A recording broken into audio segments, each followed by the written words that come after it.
mais une vie d'ignorance. Et je ne comprenais rien. Celui qui vit dans l'ignorance, c'est très grave pour lui de comprendre les choses célestes. Et c'est très grave pour lui de comprendre les choses spirituelles. Donc, c'était comme ça. Je vivais dans l'ignorance. Il n'y avait pas un père spirituel pour pouvoir me guider sur les choses de l'éternel, pour pouvoir m'enseigner une vraie vie chrétienne.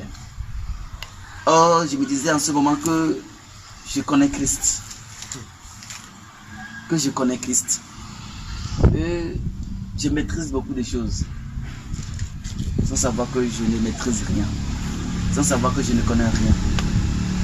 Pourquoi? Parce que on m'a placé dans une maison dont je ne connais pas le fondement de cette maison. Chers téléspectateurs et téléspectatrices de la chaîne Paul Ulrich Tutawato, la chaîne officielle sur YouTube. Suivez désormais votre émission Né pour dominer, présentée par le frère Paul Ulrich Tutawato. Une émission qui change, qui transforme et qui édifie les vies.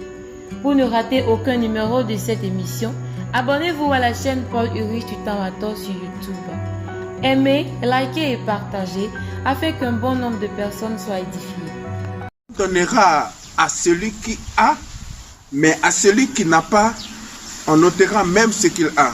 C'est la parole de notre Seigneur Jésus-Christ dans Luc 19, verset 26. Bien-aimés en Christ, soyez une fois encore bienvenus dans cette émission Né pour dominer, le numéro 12 avec le frère Paul Ulrich Tutawato. Frère Ulrich, soyez les bienvenus. Merci frère Joseph. Merci beaucoup et que le Seigneur soit avec toi. Amen. Vraiment, je suis totalement content pour ce nouveau numéro de notre émission. Je suis totalement content et je rends gloire à Dieu parce que ça fait banalement 8 ou 7 mois qu'on n'a pas pu tourner l'émission Né pour dominer. Mais notre Seigneur Jésus-Christ nous a accordé cette faveur, cette grâce de tourner l'émission aujourd'hui. Vraiment, je suis totalement content et je remercie Dieu Tout-Puissant pour cette grâce qu'il nous a accordée pour ce nouveau numéro de Né pour dominer. Merci frère Joseph. Il faut encore, soyez les bienvenus. Merci frère. Avant d'entrer dans l'émission, j'aimerais bien qu'on évoque le nom de notre Seigneur afin qu'il prenne contrôle de notre émission. C'est très important. Nous demandons à ce que le Saint-Esprit soit toujours avec nous parce que l'émission, c'est un témoignage. Et quand on parle d'un témoignage, c'est quelque chose que les gens peuvent écouter. C'est une parole que les gens peuvent écouter. Et puis cette parole peut aussi donner la vie, tu comprends? Donc cette parole peut rendre vivant une âme. Donc c'est une parole qui témoigne aussi le bienfait de notre Seigneur Jésus-Christ. Merci frère Joseph. On va prier. Alléluia. Nous prions au nom puissant de Jésus-Christ. Éternel notre Dieu.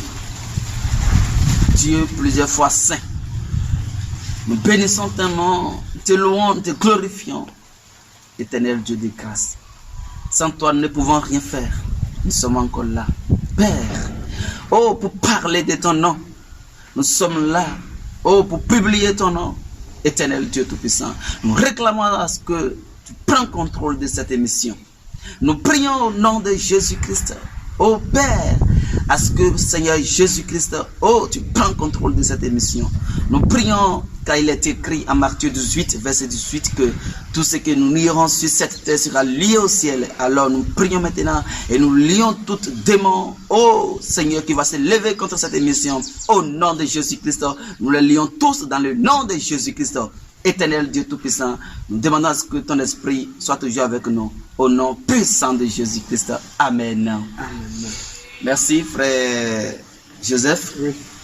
je disais que je suis totalement content pour le mission, ce nouveau numéro 12. Vraiment, je suis content.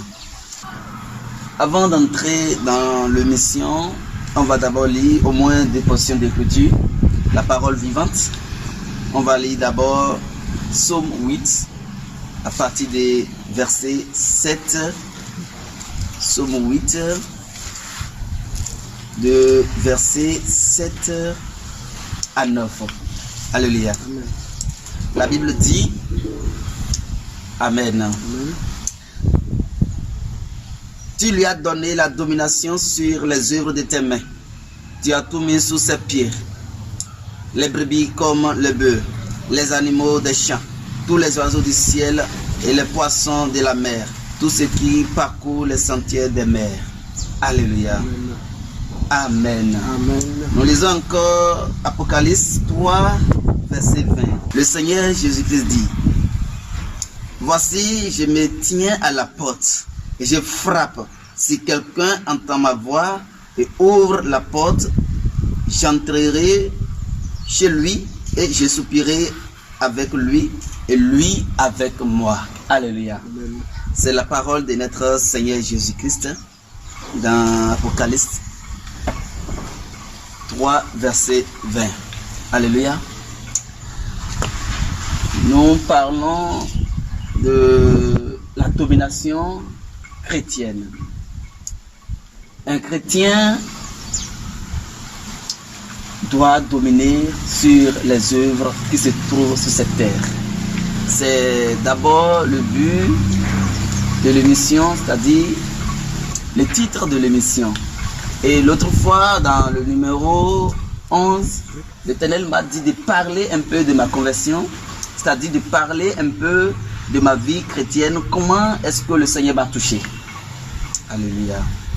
Comment est-ce que le Seigneur m'a touché?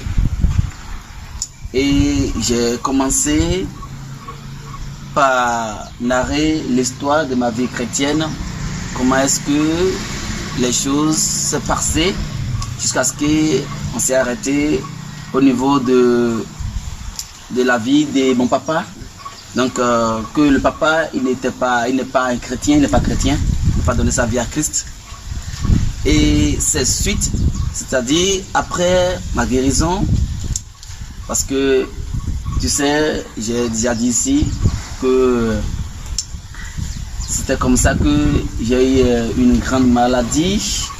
Donc, et la maladie, c'est spirituel. C'est spirituel. Et cette maladie a duré au moins 1 mois sur moi. 1 mois. Donc, c'était après la guérison. Parce que la guérison, je ne peux pas dire que c'est les hommes. Non, ce n'est pas les hommes. C'est ça, c'est la gloire de Dieu. Tu comprends? C'est la gloire de Dieu. Donc, la guérison, parce que j'étais encore dans l'église catholique. Donc, c'était comme ça, Dieu, il s'est manifesté. Et puis, il m'a sauvé. Donc, après cela, je disais quand même que, parce que dans la maladie, il a dit, dans la maladie, il y a beaucoup de problèmes qui s'est passé. Donc, il y a beaucoup de problèmes. Et parce que dans toutes ces choses, je ne comprenais rien. Je ne comprenais rien. Donc, je parlais de papa. Il n'avait pas accepté Jésus-Christ jusqu'à ce qu'il est décédé. Donc, c'était comme ça notre vie. C'était comme ça notre vie. Après votre guérison, comment était votre vie avec l'église catholique dans l'église? Frère Joseph, tu as posé une très belle question. Aujourd'hui, je rends gloire à Dieu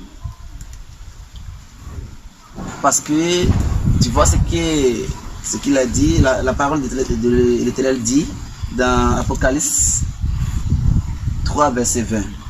Voici, je me tiens à la porte et je frappe. Si quelqu'un entend ma voix et qu'il ouvre la porte, j'entrerai chez lui et je soupirerai avec lui et lui avec moi.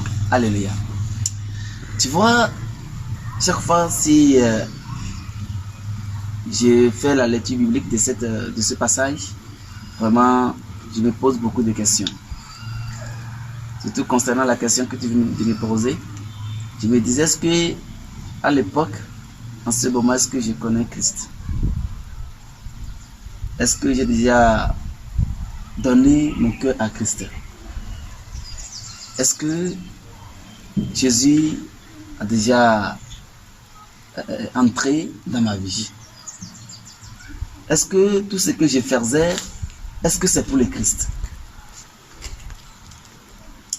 Est-ce que mes va-et-vient, est-ce que c'est pour Christ? Parce que la parole dit, je me tiens à la porte. Je peux dire, en ce moment, l'Éternel Dieu était à la porte. Il n'était pas encore dans ma vie. Frère, est-ce que tu comprends ce que je dis? L'Éternel Dieu n'était pas encore dans ma vie. Jésus-Christ n'était pas encore dans ma vie. Mais je peux dire qu'il frappait la porte. Et ma porte. Alléluia. Donc, ma vie, après la guérison, c'était une vie de, je peux dire, pas dire qu'une vie de misère, mais une vie d'ignorance. Et je ne comprenais rien. Celui qui vit dans l'ignorance, c'est très grave pour lui de comprendre les choses célestes. Et c'est très grave pour lui de comprendre les choses spirituelles. Donc, c'était comme ça. Je vivais dans l'ignorance. Il n'y avait pas un père spirituel pour pouvoir me guider sur les choses de l'Éternel, pour pouvoir m'enseigner une vraie vie chrétienne. Or, je me disais en ce moment que je connais Christ. Que je connais Christ. Et je maîtrise beaucoup de choses. Sans savoir que je ne maîtrise rien. Sans savoir que je ne connais rien. Pourquoi? Parce que on m'a placé dans une maison dont je ne connais pas le fondement de cette maison. On m'a déposé dans une chambre que je ne connais pas comment ça s'est organisé. Et je prenais soin de cette chambre. Donc c'était comme ça ma vie. Quand je disais que je prenais soin bien de cette chambre, c'est-à-dire je prends au sérieux les choses qui se trouvent dans cette maison. Je ne rate pas les réunions, je suis toujours à temps, je suis toujours prêt. Donc, mais ça m'a totalement étonné après avoir découvert que je n'étais plus avec Christ. Donc c'était une vie mélangée avec le péché. C'était une vie mélangée avec le péché. Je ne comprenais pas. Parce que il y a d'abord quelque chose. Si tu es un enfant de Dieu, parce que la Bible dit dans Jean 1, verset 12 que à tous ceux qui l'ont reçu, il les a donné le pouvoir de devenir un enfant de Dieu. Quand on parle d'un enfant de Dieu, c'est-à-dire on parle directement de celui qui ressemble à Christ. Donc, ma vie ne ressemblait pas à Christ à l'époque. Donc c'était comme ça. Les choses sont... Je ne sais pas comment est-ce que je vais t'expliquer. Tout est mélangé quoi. Jusqu'à ce que, arrivé en 2015,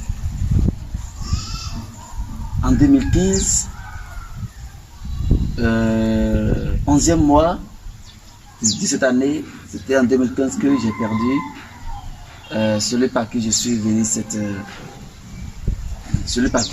dans ce monde. C'est-à-dire, je parle de mon papa. Donc c'était en 2015. Mais je voyais que mon frère, le pasteur, en 2015, il était dans une bataille. Je ne comprenais rien. Pourquoi? Parce que lui, il comprenait déjà Christ. Et il sait très bien que celui qui est en Christ, étant donné qu'il est devenu une nouvelle créature, maintenant, il est maintenant au milieu de la bataille. Oui, parce que la parole nous dit bien dans 2 Corinthiens 17, dans 2 Corinthiens 5, verset 17. La parole dit, si quelqu'un est en Christ, il est devenu une nouvelle créature.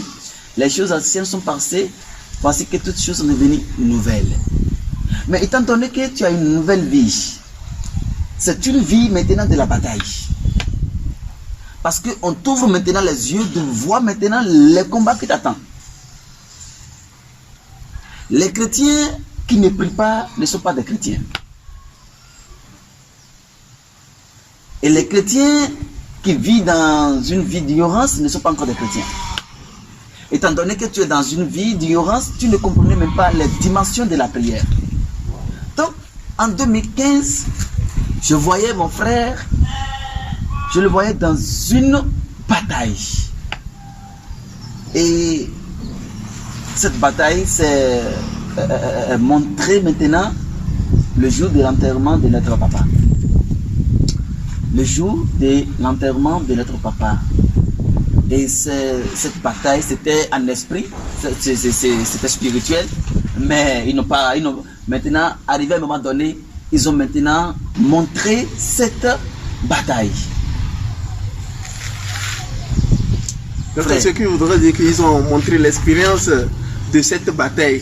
Voilà. La bataille dont le frère menait, voilà. Il a montré lors de l'enterrement du père, voilà. Il a montré l'expérience. C'était une bataille qui était cachée. Ça se faisait en esprit. Et même on peut te voir et te saluer et te dire que non, est-ce que ça va? C'était notre vie après ma guérison. Après ma guérison. Mais notre vie après la guérison, c'était une vie vraiment, une vie de combat. Une vie de combat. Je vois. En fait, je disais tantôt que nous sommes nés dans une famille païenne. Une famille dont tout est rempli. La sorcellerie et tout. Donc, c'était une vie de combat. On menait une vie de combat. Mais, moi, en ce moment, je ne comprenais rien concernant la vie que mon frère menait. Mais, je voudrais savoir quelque chose. Mais aujourd'hui, j'ai constaté que votre vie a changé par rapport à ce que vous avez dit. Vous avez mené une vie païenne, tout est mélangé, déjà avec l'église catholique. Mais aujourd'hui, j'ai constaté que votre vie a changé. Et je voulais savoir comment vous avez croisé Christ, le vrai Christ, comment vous l'avez croisé. Amen. Avant d'arriver là-bas, il faut d'abord expliquer beaucoup de choses. Je ne peux pas tamiser les mots ou sauter l'histoire là. Non, je ne peux pas. Ma rencontre avec Christ, vraiment, c'était tellement merveilleux et aussi étonnant un peu. Tu vois? Mais je ne peux pas arriver là-bas maintenant. Parce que, en réalité, ça fait 10 ans que le frère dont j'ai parlé me prêchait la parole de Christ. Ça fait 10 ans. Donc, je peux dire que j'ai perdu Christ pendant 10 ans. Disons, de ma naissance jusqu'à un âge donné, qu'on m'a initié dans l'église catholique que, bon, en fait, je disais à moi que je suis avec Christ. Mais depuis ce moment, le commencement, ça fait banalement 10 ans. Donc, ma rencontre avec le Seigneur, je ne peux pas les dire maintenant. Je ne peux pas briser les étapes. Je vais aller pas à pas. Donc, le frère menait une combat. Je ne comprenais pas. C'est ça, d'abord, tu sais, beaucoup de choses se passent, mais de fait que je ne comprenais pas les choses, et je disais que je comprends, c'est ça qui me... En fait, ça m'a totalement touché. C'est pour cela que j'aimerais profiter de l'occasion pour parler aux enfants de Dieu, parce que nous voyons aujourd'hui que beaucoup disent qu'ils sont chrétiens. Vous voyez? Mais un enfant de Dieu qui ne connaît pas Christ, quand on dit connaître Christ, c'est d'avoir d'abord la foi envers cette personne. Donc un enfant de Dieu, un véritable enfant de Dieu, il doit vivre dans la sanctification. Mais en ce moment, non, je n'étais pas comme ça. Je ne comprenais rien de cette vie. C'est comme ça, je bavardais, je ne fais que... non, c'est la réalité. C'est la réalité. Donc, il faut d'abord chercher à connaître cette personne par la foi. Et en fait, il faut d'abord chercher à vivre une vie de la folie. Comme dit Hébreux 11. Hébreux 11, verset 1. Or, la foi est une faible assurance des choses qu'on espère et une démonstration de celles qu'on ne voit pas. Ça, c'est une vie de la folie.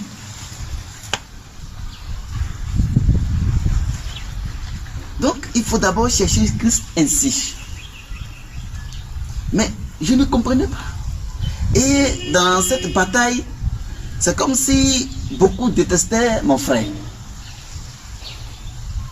Tu vois, beaucoup de personnes. Et c'est comme moi, je ne suis pas spirituel, moi, je ne comprenais rien. Je prétends être ami de beaucoup de personnes. Tu vois, une vie sans la prière, une vie sans la parole de Dieu, une vie, le pasteur a dit le dimanche parce que une vie sans la prière, c'est une vie de poule. Donc, on peut tuer à tout moment. Donc, si tu as un animal que tu peux tuer à tout moment, tu peux le chérir à tout moment. Tu peux le chérir à tout moment. C'était ma vie. J'étais l'aimé de tout le monde. Mais je voyais beaucoup détester mon frère. Tu vois, beaucoup m'aimaient parce que je ne comprenais pas ce qui se passe. C'est comme si on m'a fermé dans une bouteille. C'est ça ma vie après ma guérison. C'est comme si on m'a fermé dans une bouteille. Je ne rate pas les églises, je ne rate pas les réunions. Je suis prêt, je suis à temps. Mais c'est savoir que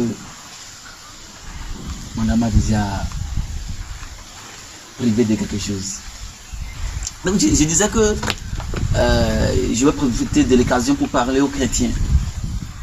Donc, il y a quelque chose. Si tu vis avec Christ, et puis tu vis encore dans le monde, tu ne peux pas comprendre Christ. Moi, je peux dire le Christ mondain. Tu comprends?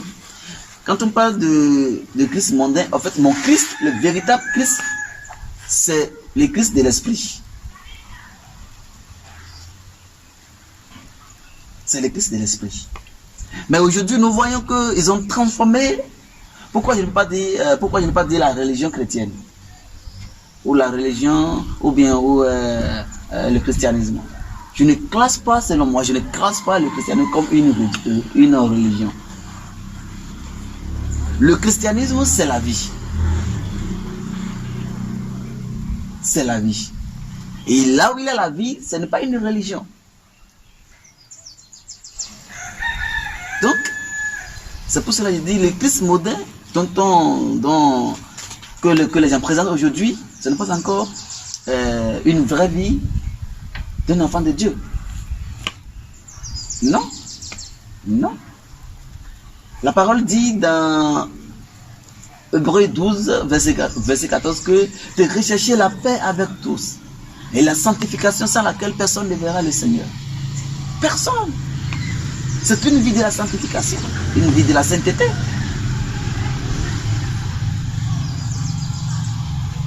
Or, pour arriver à dominer, tel que la parole a dit dans le livre des Psaumes, il faut d'abord une vie de la sanctification. Il faut d'abord une vie de la sainteté. Il faut une vie de la prière. Il faut une vie qui vient de la volonté de Dieu. C'était cette vie que je ne comprenais pas. C'était comme ça, on mettait le balai des églises par église.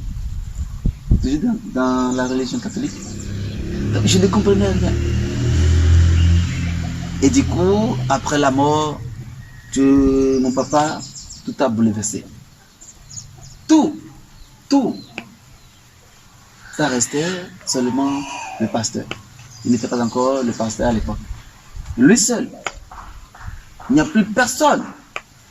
Personne. Ce n'est pas lui seul. Même le papa, le décès, il est encore là. Il est encore sur la natte. Et les gens parlaient que ses enfants, pour eux, c'est fini. Beaucoup discutaient entre eux que ses enfants, pour eux, c'est fini. Parce qu'ils disaient que c'est le papa qui était tout pour nous. Mais là, ils ont oublié que c'est quelqu'un qui a créé ce papa.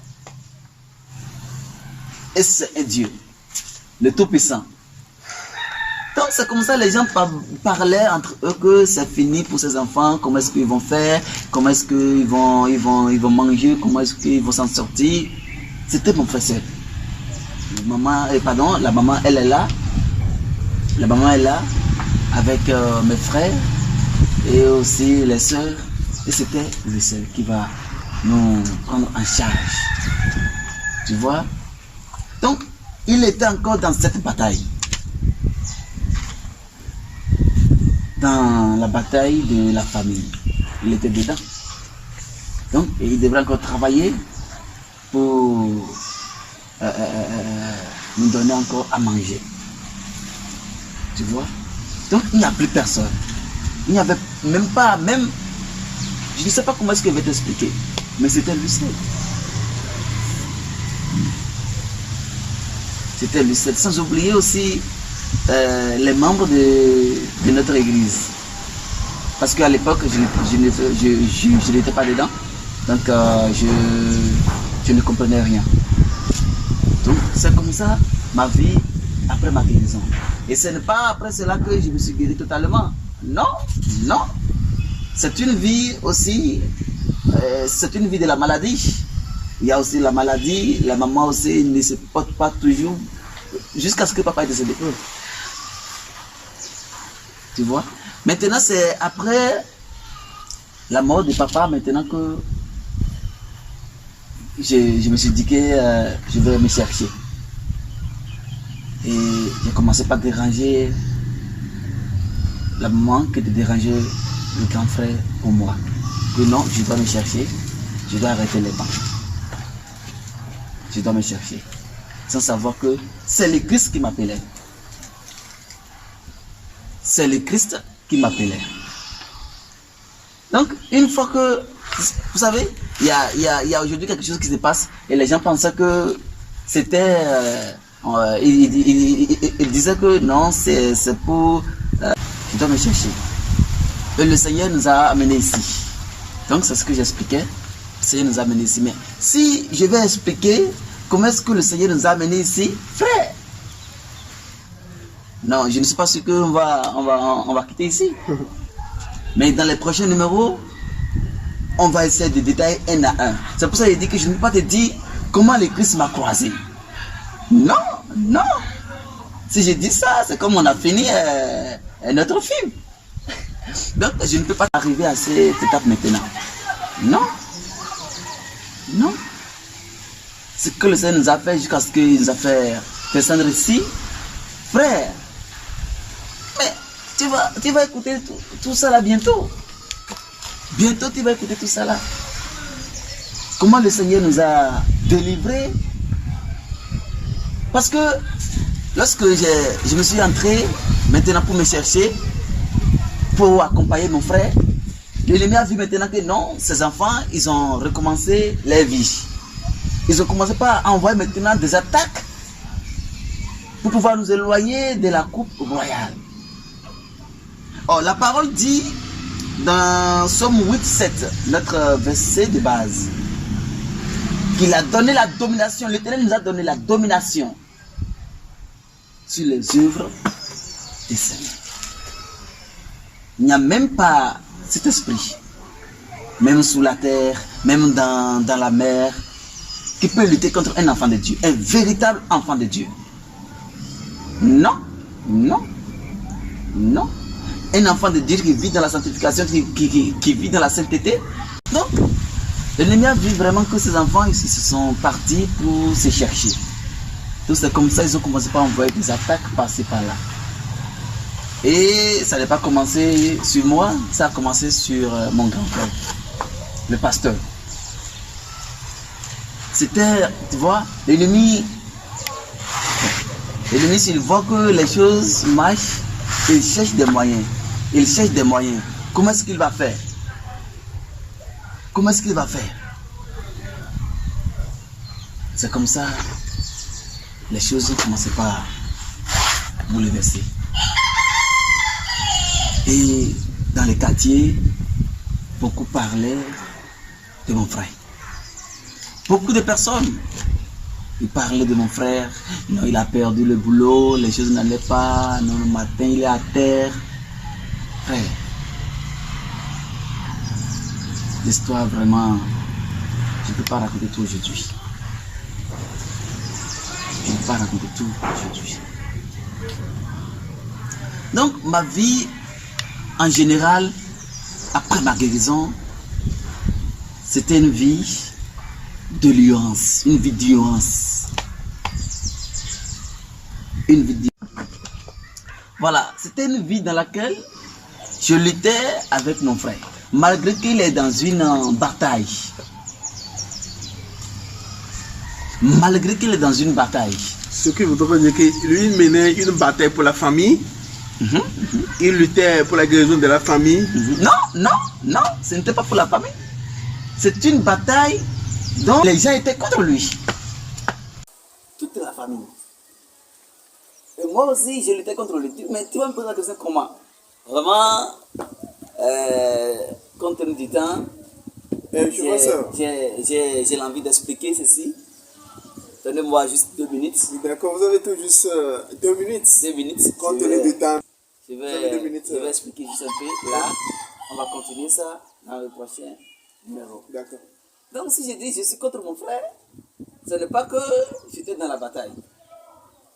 Mais je rends gloire à Dieu que cette bataille ne m'a pas utilisé pour lutter contre mon frère. Parce qu'une fois que mon esprit, mon âme est faible, on peut m'utiliser. Mais moi, la bataille, le combat dans lequel je suis avec mon frère, c'était pour la Bible. C'était pour l'église. Que c'est comme ça, je lui disais que non, c'est nous, notre église, la première église, donc ça contient les choses d'antiquité, tout. Mais mon frère me dit, mon frère, mais ce n'est pas ça la réalité, petit frère. Et j'étais contre lui. Et parfois, c'est comme de la discussion entre nous. Mais lui, étant donné qu'il est mon grand frère, par l'esprit de la sagesse, il me domine toujours. Un grand frère, c'est toujours un grand frère. Oui, je ne refuse pas. Ouais, je ne refuse pas. Vraiment, j'ai envie d'expliquer ces passages, mais je ne peux pas comprendre du temps. C'est ça. On va prier et s'arrêter pour aujourd'hui. Donc, le prochain numéro sera dans... En fait, en tout cas, par la grâce de Dieu, on va continuer le plus tôt possible le prochain numéro. Donc, nous remercions le Seigneur pour son amour. Donc, à lui soit la gloire pour cette émission et à lui soit l'honneur. Vraiment, frère Joseph, je suis content. Je suis content et que le Seigneur soit avec les abonnés de la chaîne Paul Ulrich Tintomator. Et aussi, je salue aussi encore les membres de l'église, sans oublier le frère, le pasteur. Vraiment, je vous salue beaucoup. Que le Seigneur soit avec vous. Je ne peux pas oublier ceux qui les membres de l'église qui me soutiennent par rapport, surtout concernant l'émission. D'abord, je salue d'abord Frère Joseph, c'est très important. Donc, je salue aussi le pasteur aussi et certaines sœurs de l'église qui m'aident aussi pour l'émission. Vraiment, gloire à Dieu au nom de Jésus-Christ et la grâce soit avec lui dans le nom de Jésus-Christ. Amen. Chers téléspectateurs, voici, nous sommes à la fin de notre émission Né pour dominer. Aujourd'hui, nous avons tourné le numéro 12, compte tenu du temps. Et nous prions que nous allons dominer. Nous allons tourner le prochain numéro qui sera le numéro 13. Donc, je vous en prie, abonnez-vous, suivez-nous chaque temps sur la chaîne Paul et le riche Titan. Merci et à très bientôt.